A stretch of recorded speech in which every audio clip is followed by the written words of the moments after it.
Well, good evening, everybody. And welcome to our College Financial Aid Night. It's great to have you all here. This event is co-hosted by Columbus School for Girls and Columbus Academy, and we have from College Counseling at CSG, Carrie Schultz is here with us. So thanks so much for joining us, Carrie. Great to have you here. Yeah. And our guest of honor, our speaker, is Susan Kenwisher, and she is the director of associate director for financial aid and registration at Columbus College of Art and Design. She has been involved in matters involving college financial aid for her entire professional life. Prior to going to CCAD, she was at Capital and at Denison, and honestly, you will be hard-pressed to find someone with greater subject matter expertise in the field. So we are so fortunate to have her here with us to share her knowledge on this important topic. And so with that, and no further ado, I'd like to turn it over to Susan and have her make us all smarter. So Susan, thanks.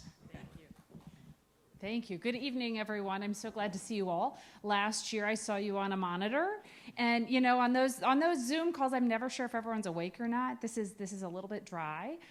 If you have ever seen my presentation, for better or for worse, it does not change that much from year to year. So I apologize, and I applaud you in advance for coming for a second time.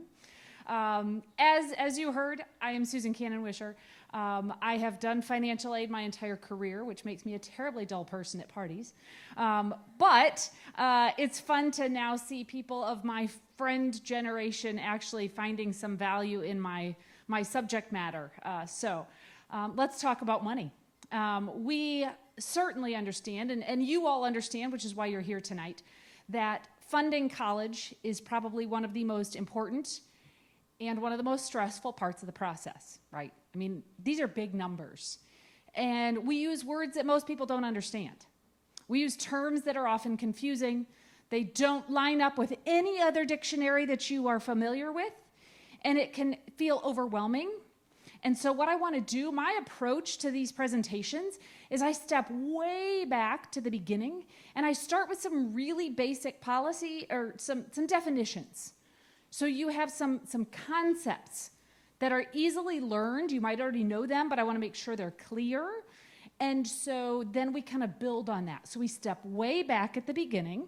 We're going to cover a lot of material tonight. I don't tell you this all just to intimidate you or to help you plan out your nap. This is just to kind of give you an overview of some of our topics this evening. I will save time for questions, but I will probably say hold your questions during the presentation, only because I do cover a lot from start to finish, and I may answer your question at a later point in the presentation. So I promise I will save time for some questions at the end. So again, we're starting at the very beginning, the very basics, and I know this is in small print, but we're going to start with what is financial aid. Because I start there, in part because I've talked to colleagues in my career, and we don't always use the same definition. And so as you're going on these college visits and looking at the glossy brochures and visiting the websites, I want you to have in the back of your head what people are talking about, at least the financial aid folks, when we talk about financial aid. And financial aid is really anything that does not come from you that brings down the cost of college. So it could be a student loan. It could be grants and scholarships. It could even be federal work study that is funded by the federal government. Your student still has to earn it. They still have to work for that money, but that is considered financial aid. I've talked to students in the past that say, you know, you're having this conversation, and I say, well, let's talk about your financial aid. And they say, well, I don't have any financial aid. I only have student loans. Well, that's financial aid. Or admissions counselors will say, well, there's scholarships, and then there's financial aid. And in my opinion, it's everything. Anything that brings down the cost of college that does not come from you. So let's talk about the first concept. This first concept is called cost of attendance. And I want to explain this because at every single college you visit, this should be published somewhere. The cost of attendance is basically a budget. It creates a ceiling. So the cost of attendance will include things that you get a bill for. When you get a bill from the college, you'll get a bill for tuition, obviously, mandatory fees. If your student is living on campus, you'll get a bill for room and board. Those are called direct costs. But we don't stop there because we want to make your student eligible for as much as possible. So we build in indirect costs. We build in things you would never get a bill for, things like transportation, things like textbooks, or technology, gas in the car, things like that. So those are indirect costs. So if you can picture it, every single student, every single college that your student is considering will have a different cost of attendance. Your student could have 10 different schools that they're comparing, and I guarantee you, every school will have a different cost of attendance. Even within each school, they can build different costs of attendance. I have 4 of them at my school. I have one for students that live on campus in one particular dorm. I have a cost of attendance for students that live in a different dorm because it's more expensive. I have a cost of attendance for students living at home with their parents, and then one for people living in an apartment on their own. And so those are the budgets, and that creates a ceiling. That's the maximum that your student can receive in any type of financial aid. The next concept is expected family contribution. We're going to talk a lot about this later in the presentation, but this is what comes from the Fafsa. When you submit the Fafsa, the most important piece of data that comes from that is this expected family contribution. It is a terrible name. I promise you it's terrible.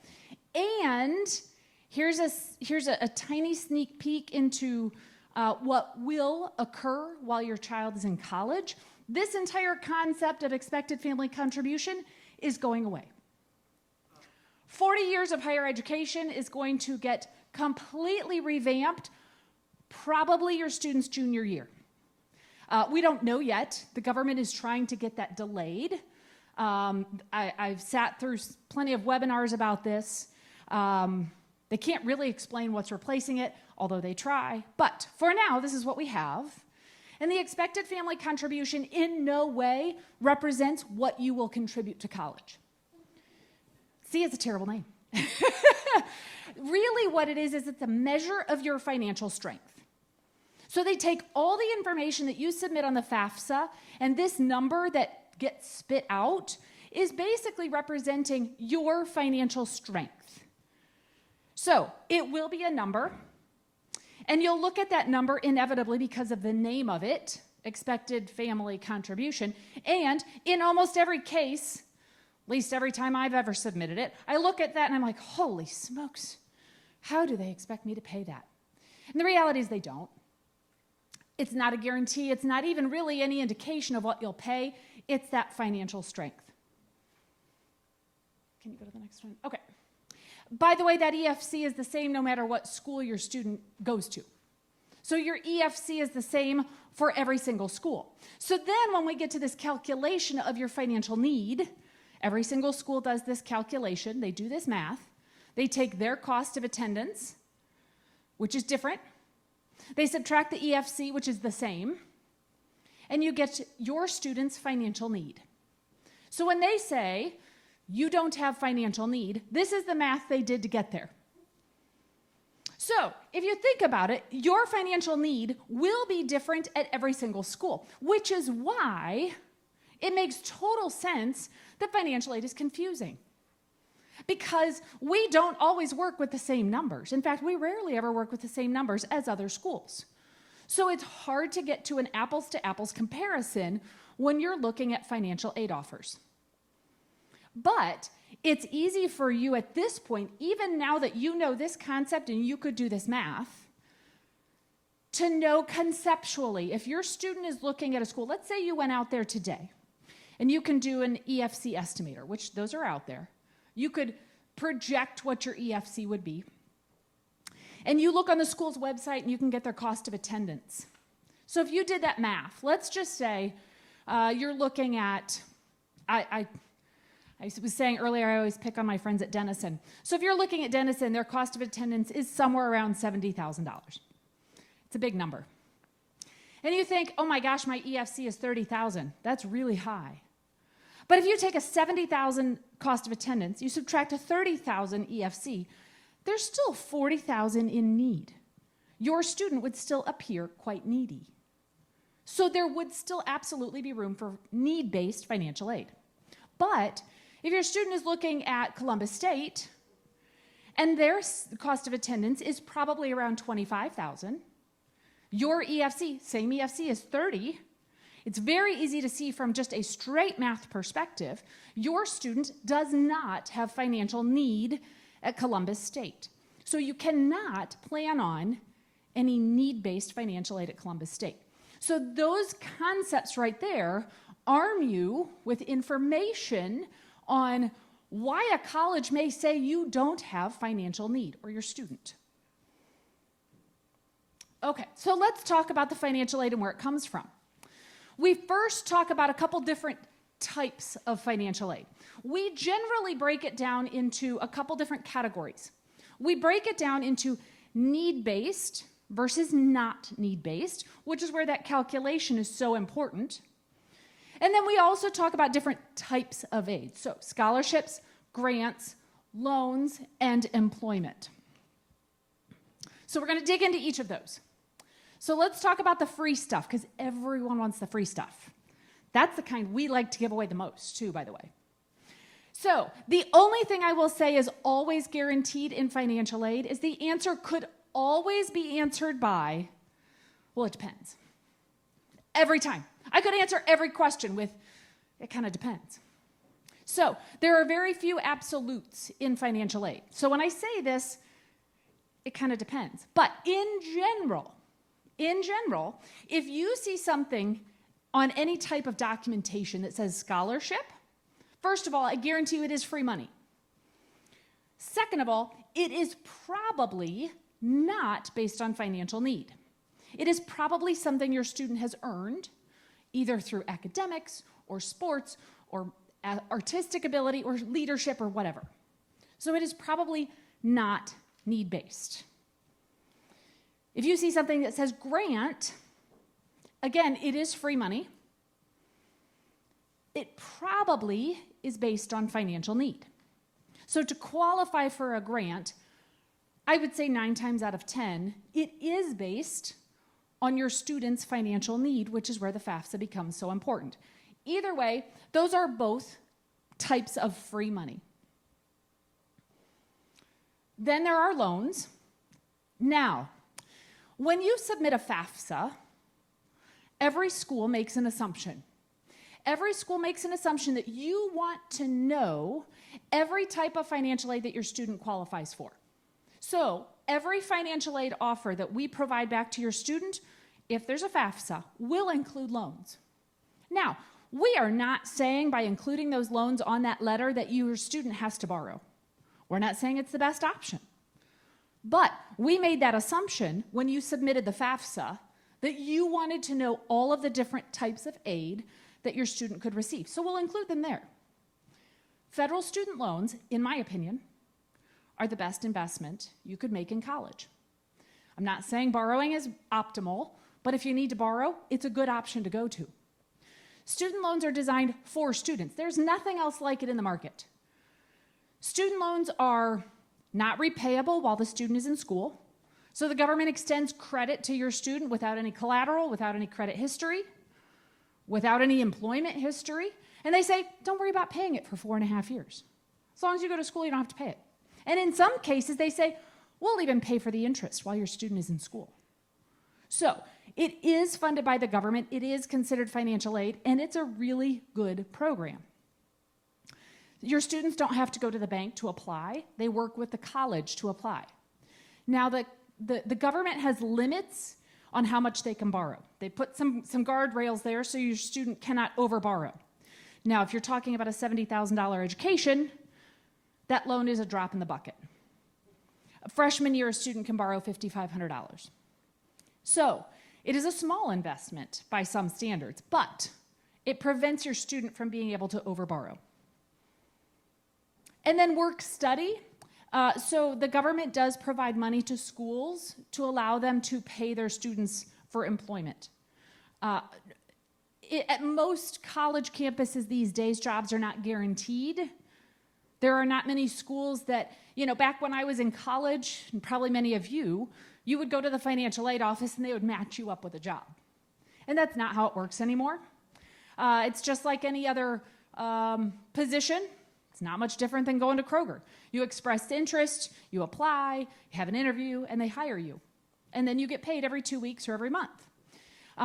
Your employment, your wages from federal work-study jobs, generally, most students use that to pay for those indirect costs for new t-shirts or tennis shoes or, I'm sorry to say it, beer or whatever. Whatever they choose to do with their spending money, they're generally funding it with their paycheck. They are not always applying it to their tuition. Very few students actually do, although they could. But work study is considered financial aid, but it looks a little different than when we were in college. Then I've listed some other sources that we see periodically in the financial aid office. Outside scholarships, they're out there, they really are. VA benefits. If any of you served in the military, thank you for your service. You might have some military benefits that can help your student. Please look into them. They can be very, very good. They're not always guaranteed, of course, but they can be very beneficial.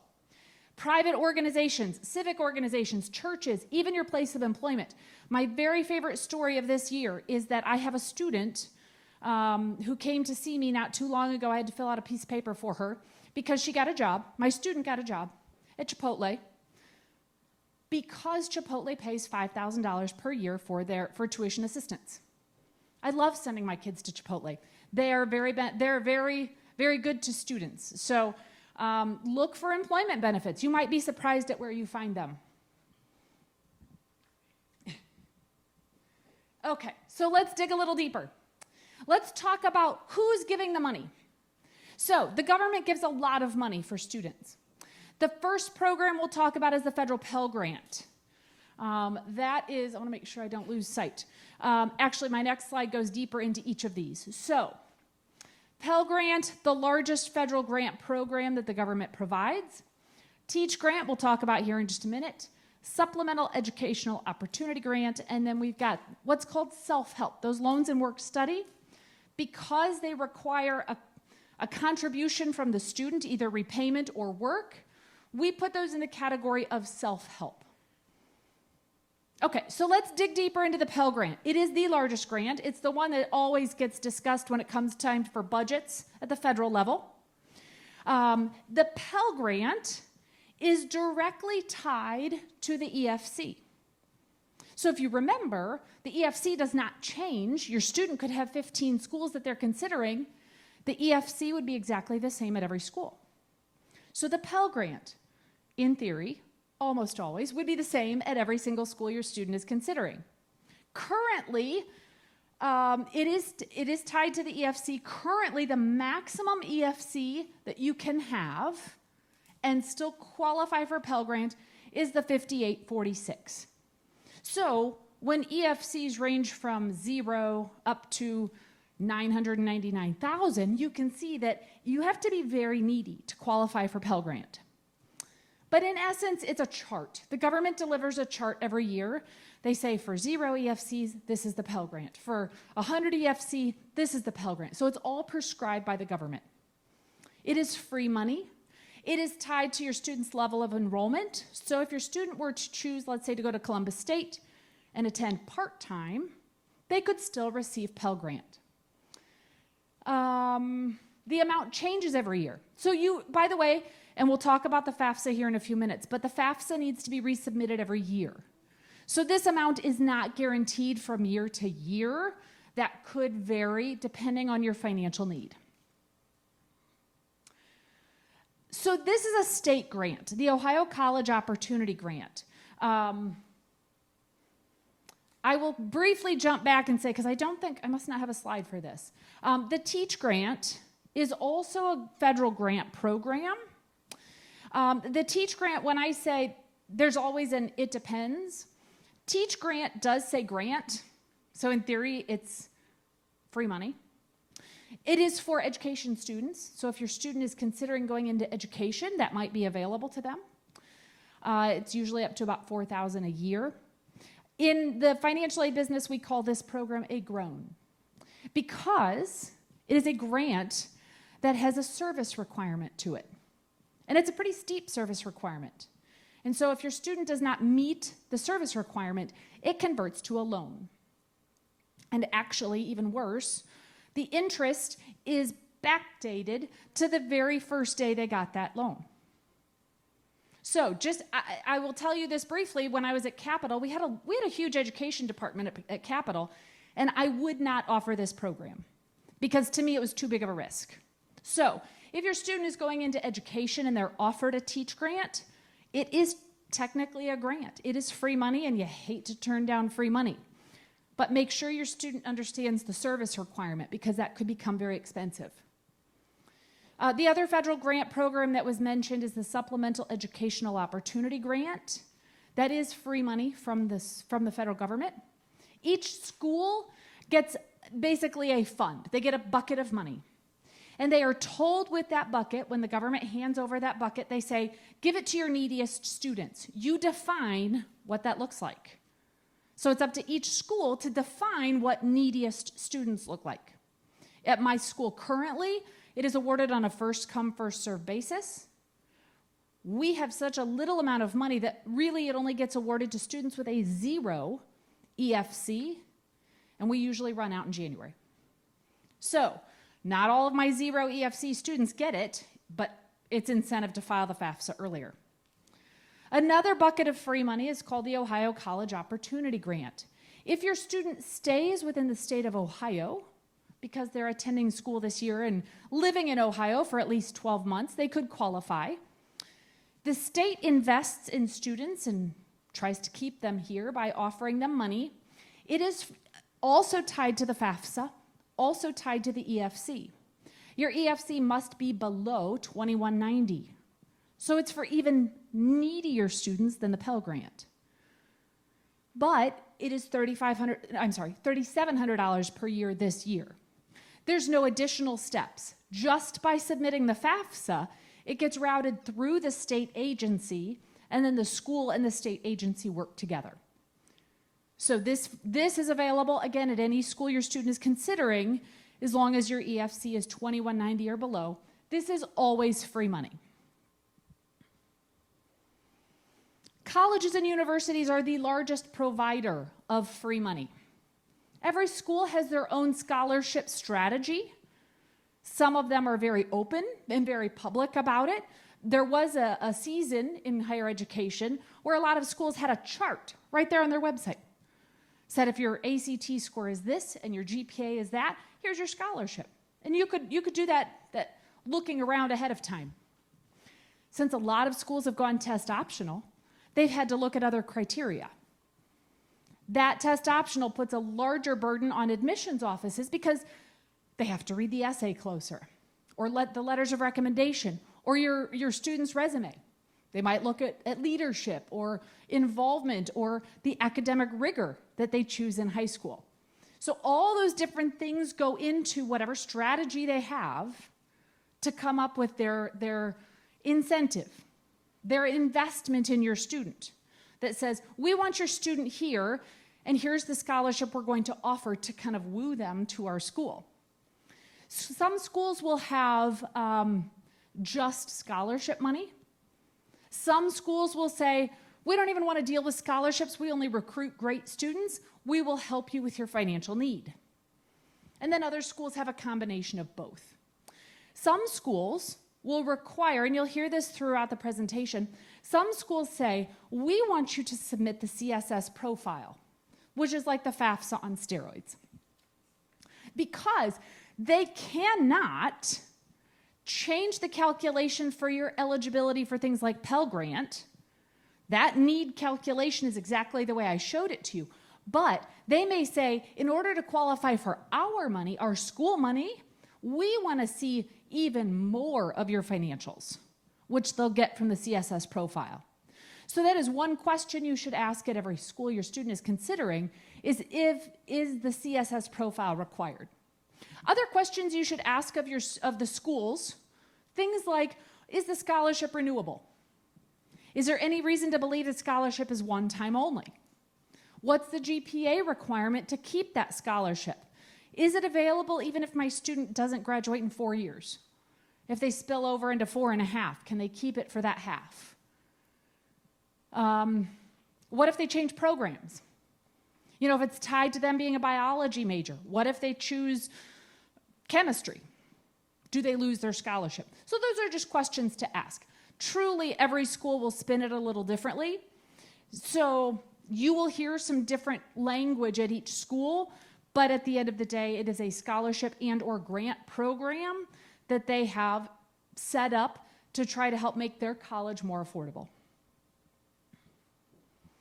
Again, just another list of outside sources.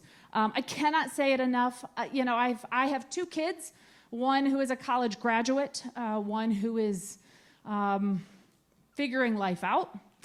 And it was one of the hardest parts of the process to get them to sit down and write scholarship essays. It was really hard. And so I've been in that chair, and I know the arm wrestling match that takes place, but it's worth it. I had a student not that long ago at my school, and I didn't get to see this student. I just got the check in the mail for them. They received, somehow, a $14,000 outside scholarship. I wanted to ask that student how they found it. I mean, that was phenomenal, and it was renewable. I have another student who has like 6 outside scholarships, and they're sizable.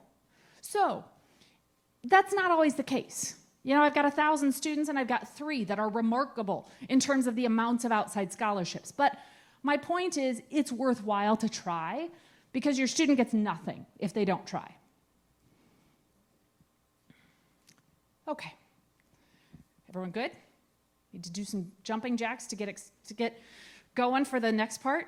We're going to talk about the Fafsa. Anybody done a Fafsa before? There is life after the Fafsa. You all survived, and it gets easier every time. So the Fafsa is that starting point. Every student in the country that is seeking any sort of need-based aid starts with the Fafsa.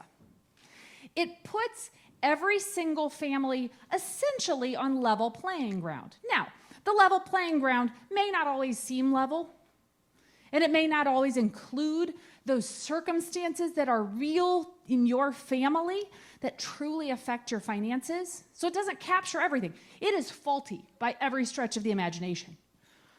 But it's what we have, and it's a starting point, and we kind of work around it. So the FAFSA is open and available now. I know you might have already had your FAFSA party. It opened October 1 for next year. What happens is the government collects all sorts of information from you. Let me assure you, not a single individual person looks at the data that you submit on the FAFSA until it gets to the school. It's all handled by databases and calculators. It's extremely secure, and no one at the government level is going, oh, they did what? It's not looked at by individuals until it gets to the school level. The most important thing that comes from that FAFSA, as I said earlier, is the expected family contribution, which is not what you will pay. I have a lot of my students currently, actually about 20% of my entire student population right now has a 0 EFC. So according to the government, 20% of my students can afford nothing for college. And the reality is college is not free, especially an art school down the street in Columbus. So it takes a lot of pieces and parts, all those sources of financial aid, and some out-of-pocket costs, some out-of-pocket payments to make college, to pay the bill. Good. Okay, so the FAFSA is open now for 22-23. It feels really early. It does, even for me, who lives and breathes this every day. It feels really early, but it is open now, and you could go home this evening and fill it out. I did my very first financial aid presentation of the season about 5 weeks ago. And the very next day, I got an email from the parent. They were so happy. They're like, we went home right away, and we filled out the FAFSA. I said, that probably wasn't good, was it? I said, no, it probably wasn't. Because the FAFSA for 22-23 was not open yet. So they had to do it again. It was their practice round. But as of 5 days ago, it is now available, and you can do it. You can go home and do it tonight if you really want to. Studentaid.gov is your starting point. Everyone will start there. You can start other places. There once was a website, it still exists, studentaid. No, actually it was Fafsa.com, and they charged you $80 for it, for the exact same thing that you can do for free.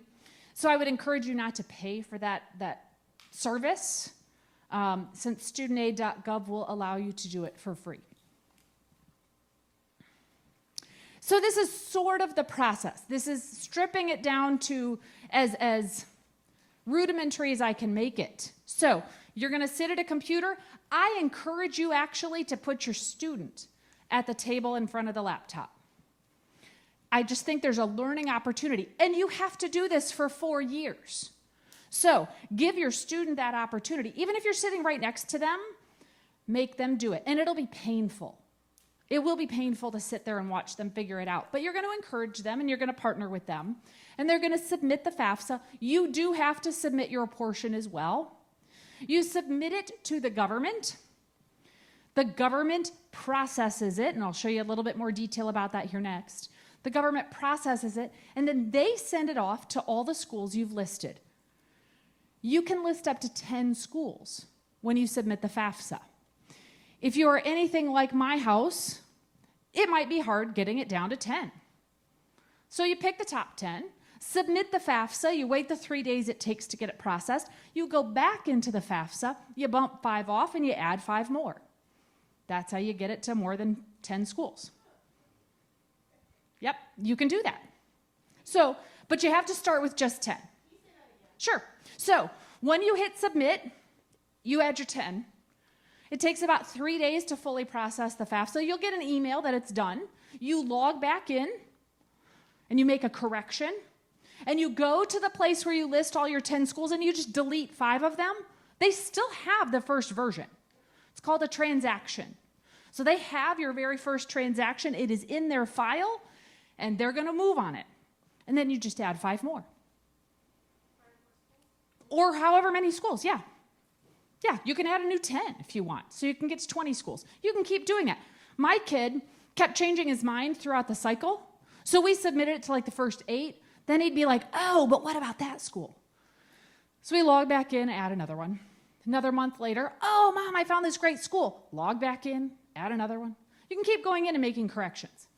So you can keep adding schools. And let me also add, your student does not have to have applied to the school to list the college on the FAFSA. Now, the school will probably not do anything with your data if your student has not been accepted. Most schools, in fact, probably every school, just holds on to that in a file, a database somewhere, and they don't do anything with it until they hear from admissions that your student has been accepted. Then they'll go back to their file and they'll be like, all right, let's start working on this one now. We got an accepted student. So you can add any school on there that you want, even if your student has not yet applied. So that's sort of the process, 1 FAFSA per student per year. So you will have to do it again. So these are the agencies that get it. So when you submit it to the government, it actually goes to a lot of different agencies. Everyone sort of they hitch their wagon to the FAFSA.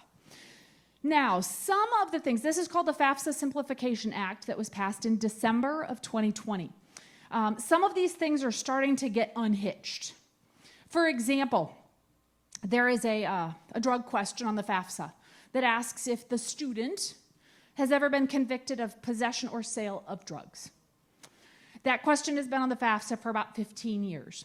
And that question impacted eligibility for federal financial aid. And Congress in December said, what are we doing? Why are we keeping these kids out of college? Aren't these the kids we want to go to college?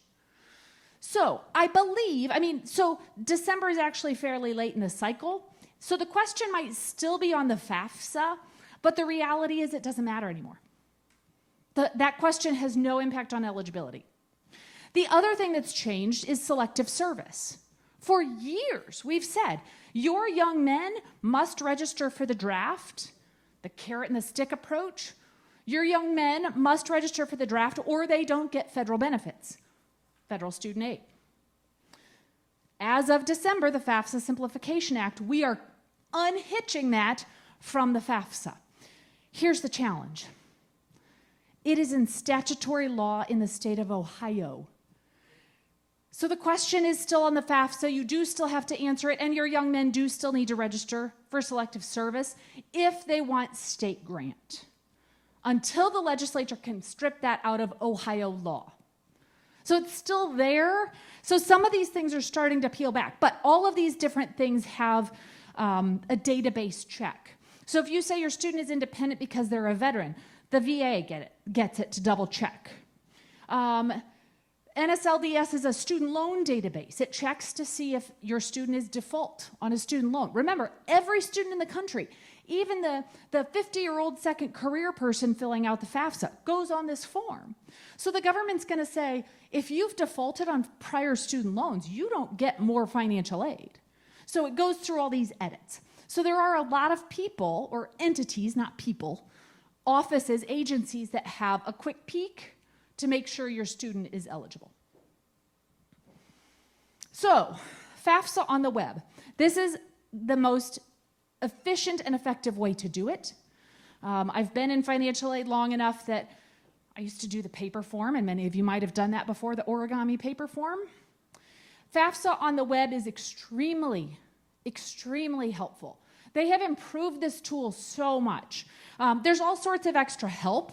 If you don't understand what they're asking for when they say, what are your assets, you can click on the little help and it will say, here's what you should include. Here's what not to include. If you're not sure what your family should include, it has a chart. It actually has a picture to describe who should be in your family.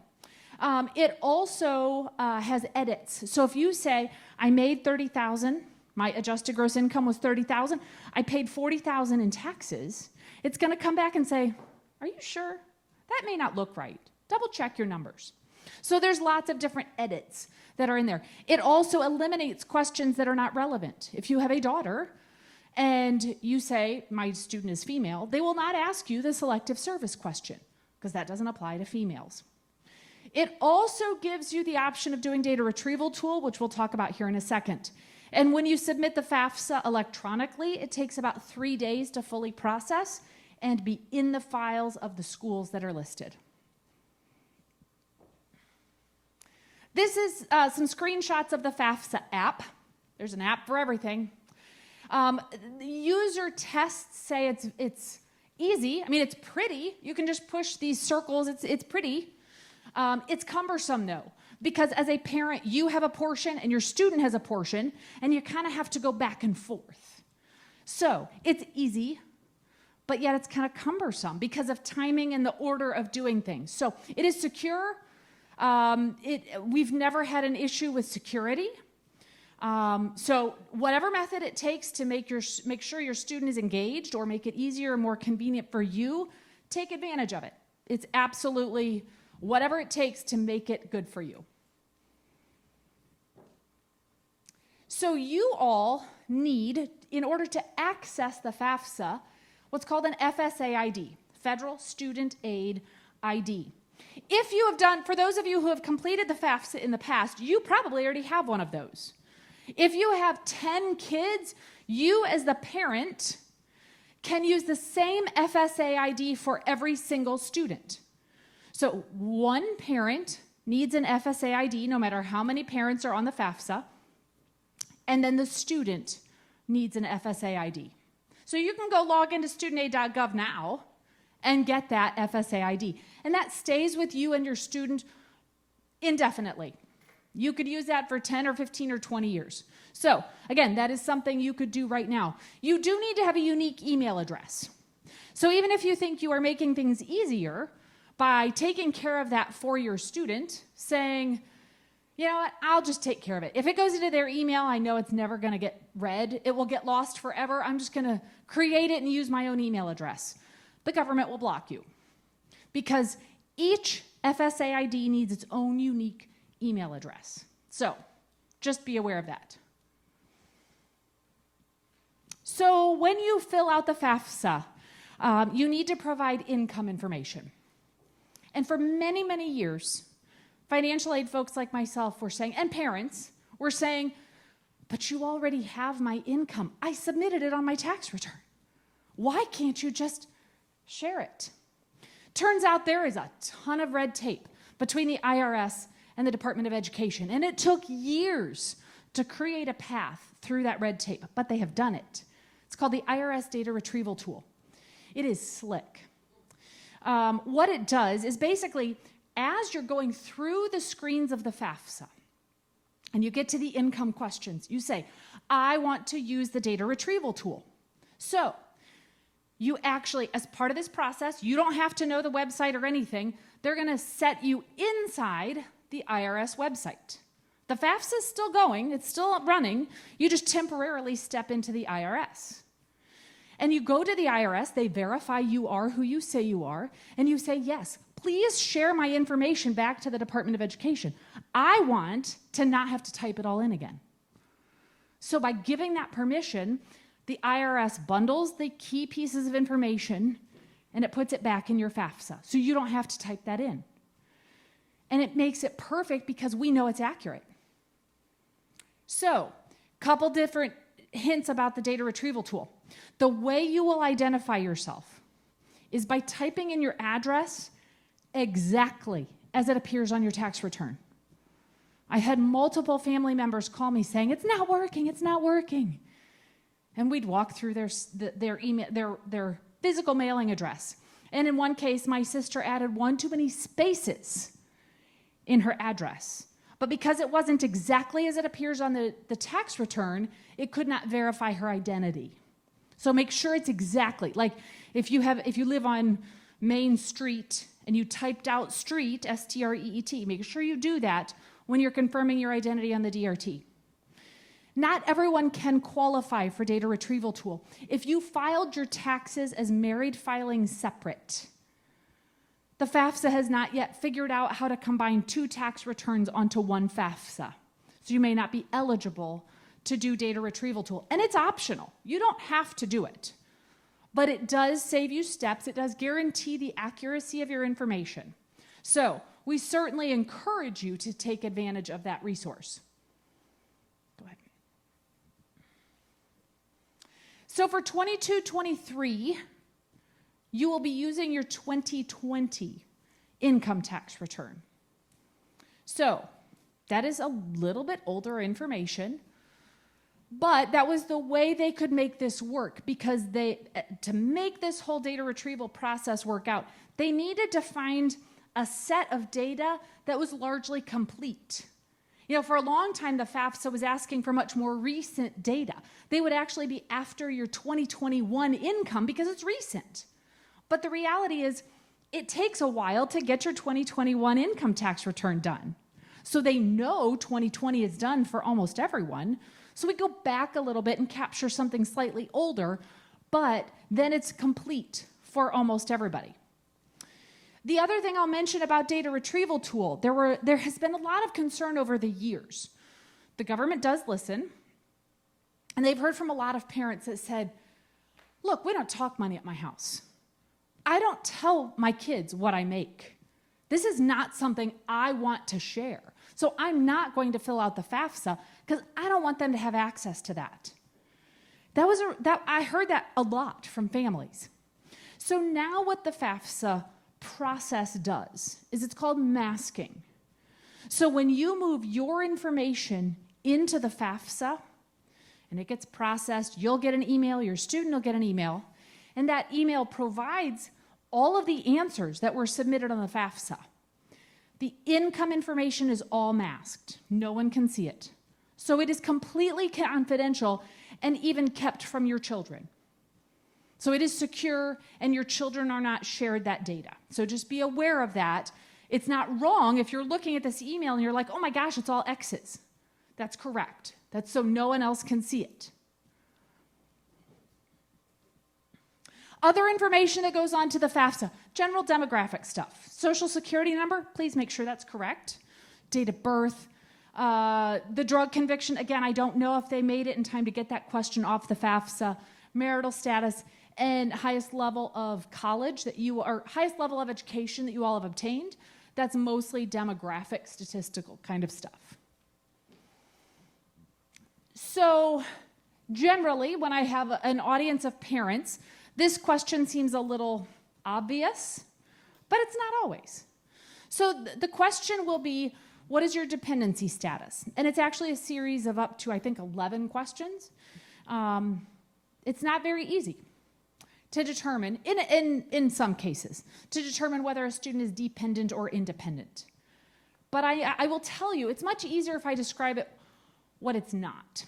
So your student is not independent if you're not paying for college. I've talked to a lot of students over the years that say, well, my parents aren't paying for me. Doesn't matter. Well, but my parents can't afford to pay for me. Doesn't matter. I don't live with my parents. It doesn't matter. The primary questions that determine a student's dependency include, are they 24? Are they married? Are they an orphan? Are they a ward of the court? Are they a veteran? Are they working on a master's degree? Are they homeless or at risk of homelessness? Are they legally emancipated? Do they have dependents that they support? So, most of the time, again, when I've got a room of parents that are engaged and involved in their student's life, your students probably are dependent. But a lot of times I do talk with families who have, or guardians who are legal guardians. They have a student living with them that is they are their legal guardian, in which case the student is automatically independent. So you will be asked, or your student will be asked this series of questions to determine if they are dependent or independent. If they say no to all of those questions, then they are dependent and parental information is required. The next questions that in some cases feel like they should be easy, in many cases they're not. The next level of questions is, okay, who's my parent? Again, what is it not? This question is in no way, shape, or form based on who claims the child on their tax return. Even this year, I talked to a parent who reported the wrong parent on the FAFSA and actually lost out on financial aid because they thought they had to go with the parent that claimed them on their tax return that year. So there are essentially, let's start with if the student lives with their legal parents, both of them, regardless of gender, regardless of marital status, if their legal parents live in the same house, then both parents get reported on the FAFSA.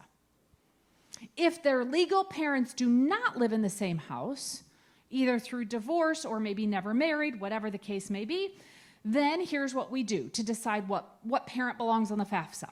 The first question is, who do I live with the most? Whose house do I live at more nights than the other? If your student could say, I live with both parents equally, my son has an apartment by himself. He is a dependent student by definition because he's only 20. But he's been in his own apartment for a year, almost financially independent, not quite. But he doesn't live with either parent. We are married, so we live in the same household, but if we were not living in the same house, he truly would have to say, I don't live with either of my parents. I can't pick one parent or the other. So the next question is, who provides the most support? Then you're looking at things like health insurance, car insurance, groceries, assistance with rent, things like that. Who provides the most support? If your student is still in a position of saying, I don't know, they both it's about the same, then you pick one. If that parent, whoever comes out at the end of that equation, whichever parent is the parent that should be on the FAFSA, if that parent is remarried, the step parent also goes on the FAFSA. Again, regardless of their willingness to contribute to college. Even if that parent remarried last weekend and they're asking about 2020 income, that parent still goes on the FAFSA. That step parent still goes on the FAFSA. So that's who is my parent. And there is, when you're filling out the FAFSA online, there is what they call an infographic. It's very colorful and pretty, and it's kind of a map. So there is help when you do the FAFSA, helping you determine who is my parent. So then we talk about income information. Again, hopefully all of this is coming over from data retrieval tool. Some of this, though, will not. So data retrieval tool will not provide things like untaxed income. It will not answer the question about assets.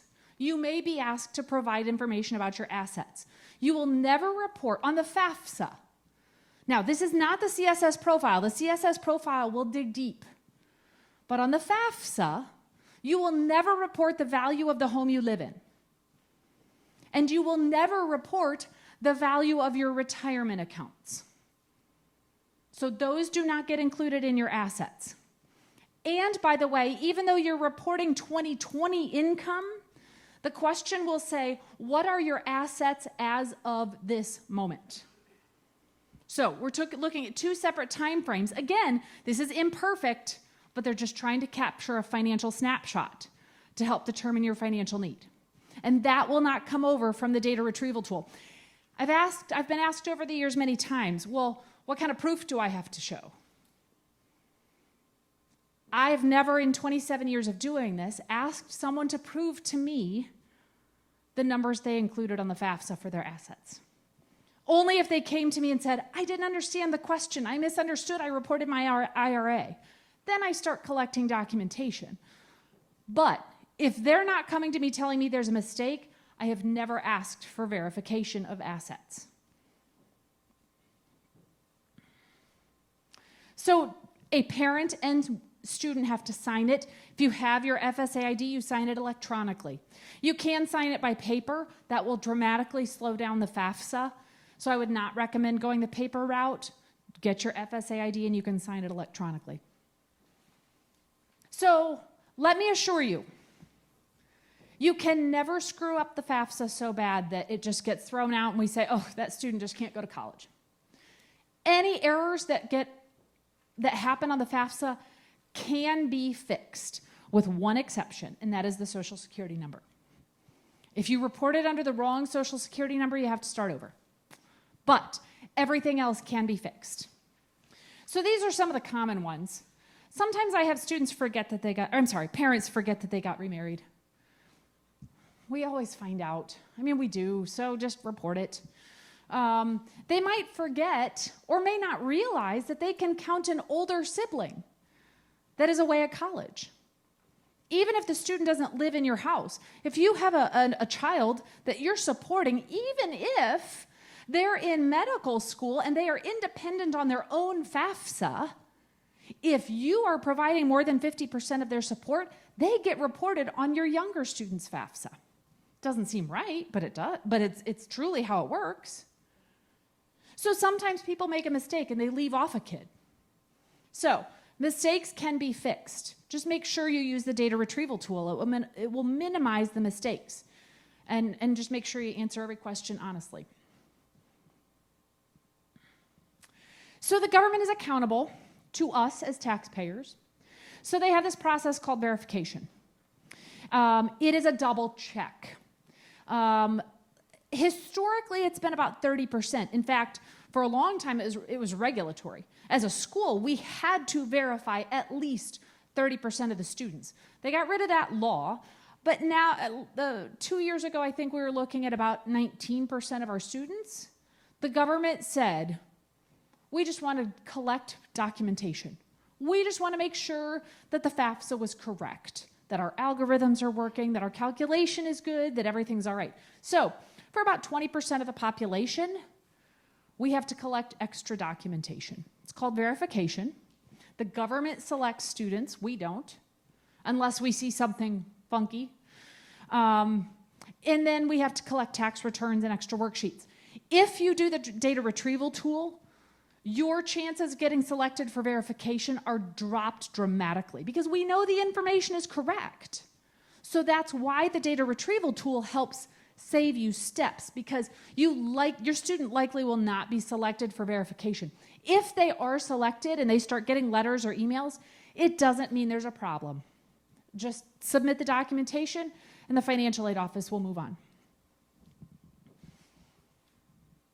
So, that imperfect tool called the Fafsa often cannot capture life. We're looking at old income information. Sometimes it doesn't ask the correct questions, and a lot of times things happen. But the government doesn't care. The government says, this is our formula, this is where we start, every student has to do this. But then they let us at the school level look deeper. So if in your circumstances, as you're filling out the FAFSA, or even later, you say, oh my gosh, but I reported this, then I had a job change, or there was a change in my marital status, or my tax return has this one-time severance, or this one-time bonus that, my goodness, it was a COVID bonus and it's never going to happen again, but you still have to report it. So the government says schools have the opportunity to look past some things. We can look at and consider your special circumstances. So if you're filling out the FAFSA again or later, and you realize that it doesn't capture everything about your life, this might be an option for you. Now, every school will do it a little differently. For example, at every school I've worked at, I have taken into consideration private school tuition for younger siblings. So if you've got kids still at CSG or Columbus Academy and you're paying tuition for those kids, I would do a special circumstance for that. Some of my colleagues at OSU might say, that is a choice and we don't do special circumstances for that. So it's up to the schools to decide. The government does not regulate this. So not every school will handle it the same way. So if your student is still considering, let's say, 20 schools, I would hold off on this process because that would be overwhelming. The paperwork alone of this for 20 schools would be overwhelming. But I would say when you're down to maybe 3 to 5 schools, that's when you go to the financial aid office and you say, okay, here are my circumstances. What does that do to my financial aid? It doesn't mean that all of a sudden money's going to be thrown at your kid, but it could. If all of a sudden now they're eligible for Pell Grant, that's $6,500. I had a student who, she applied to CCAD last year. We went through, she was selected for verification, collected all kinds of stuff along the normal process. She deposited, she came to our school as of May 1. She's like, yes, I'm coming. As of June 15th, I believe it was, her mom died. Her dad had already died years before. So all of a sudden, this 18-year-old girl, youngest of 4, was an orphan. Automatically, she's independent. So we were making frantic changes in June or July to get this girl some money so she could still go to school amidst devastation. So there isn't a timeline or a limit on special circumstances. So if you don't have anything right away, it doesn't mean it's not available to you. We deal with job losses all the time, or job changes. Like I said, marital status changes. So just be aware that that's an option for you. You'll have to submit documentation. It does get paperwork heavy because you have to prove. You have to provide support and documentation that shows maybe your severance letter or unemployment information or divorce paperwork or loss of child support, things like that. So just be aware it does get a little paperwork heavy, but when you're looking at financing college, you want to make sure you've turned over every rock and looked at every option for financial aid. So this is just a really, really quick and dirty diagramming of the timeline. So we are here in October, which is Fafsa month. I do encourage you to file it early as there are deadlines at schools. You want to make sure you meet those deadlines. It is also CSS profile time if you are doing that.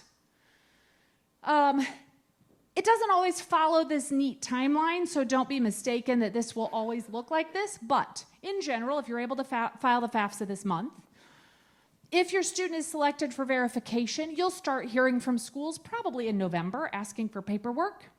If you're able to submit it right away, fantastic, they'll review it. This financial aid notification window is long because every school does it different.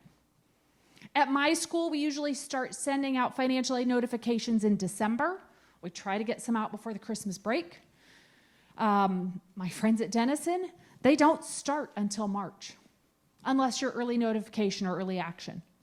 If you're regular decision, they don't send out their first wave of financial aid notices until March. OSU, they don't even know what they can charge for tuition until February. So they don't start sending anything out until February or March. So this window is very, very wide, and you will be getting financial aid notices for quite a while.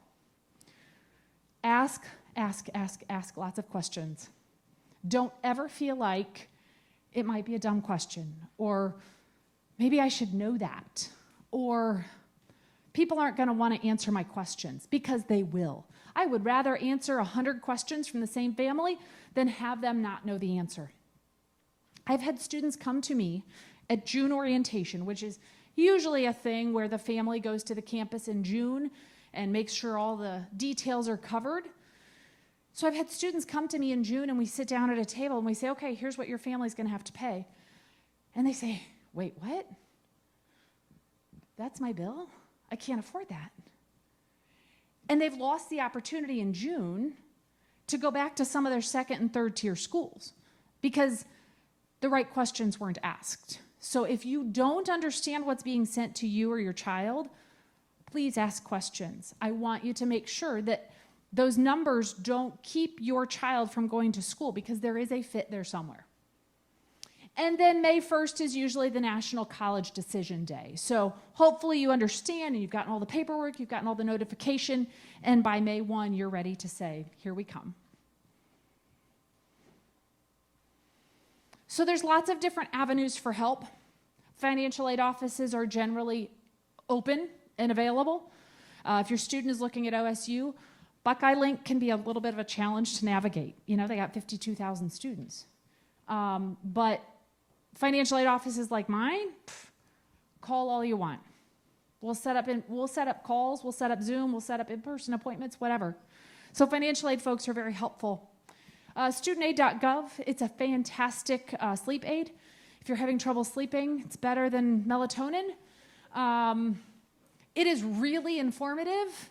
It is more boring than I am. So it is super thorough, though. So if you have any questions about anything financial aid from a federal perspective, that would be a good place to start.